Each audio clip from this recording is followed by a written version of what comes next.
welcome back. I am so glad you can make it. I hope you have been thinking about your goal a huge amount over the past week, because now I'm going to teach you how to map out your route to getting there. My advice to you is to watch this video once and then go back through and do it at your own pace. The goal of this video is for you to make a pyramid. Your goal will be at the top, and then the steps of how you're going to reach the goal will be underneath. So I've already put together a pyramid for myself, and I'll be using that as an example throughout the video. All right, ready? Here we go. Step 1. Write your goal at the top of your pyramid. Underneath this, you should then write what things you need to do in order to get there. It could just be one item, but for me there are different strands of my business, so I've put each of those underneath my goal. But for you, it could just be one. For example, just buy one house in your chosen area. Step 2. You then need to consider the value of each strand. What do you want to achieve? As I have my money in my goal, I've broken this down into my financial goals for each strand. However, you may want to achieve a time or an item. Work out what you need over your goal time period and then break it down into even more manageable chunks. So, what do you need monthly, weekly, or even daily? What looks simple to achieve for you? Make sure you break your value down into this. Step 3. Now you need to decide on what tasks you are going to do to be able to achieve the value. For me, for each of my tasks and each of the strands of my business, I've put down exactly what I'm going to do to make that side of the business work. However, if you need time, then who do you need to hire to get that time?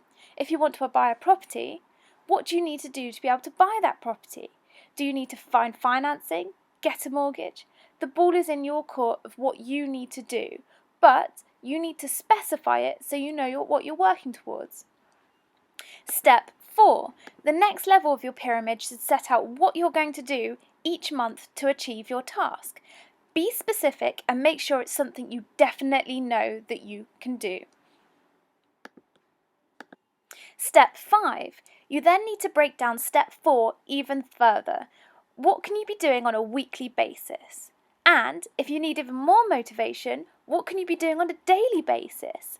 This gives you something to plan your week around, so you know that you're constantly doing something active towards your goal.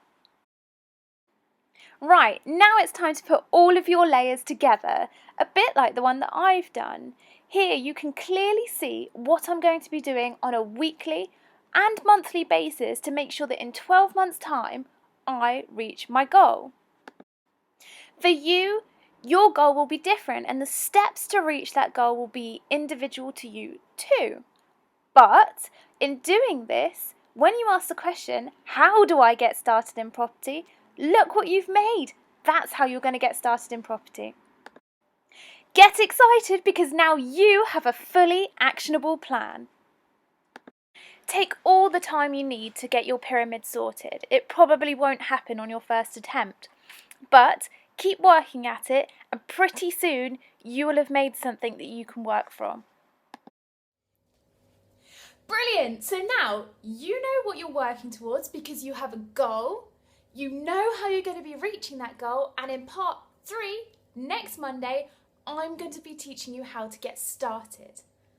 So for the rest of the week, I hope you go away and start working on your pyramid and make sure that you've got it down so you know how you're going to reach that goal. If you need any other help with any other property issues, go over to ncrealestate.co.uk where we've got you sorted. Have a lovely week, and we'll see you next Monday.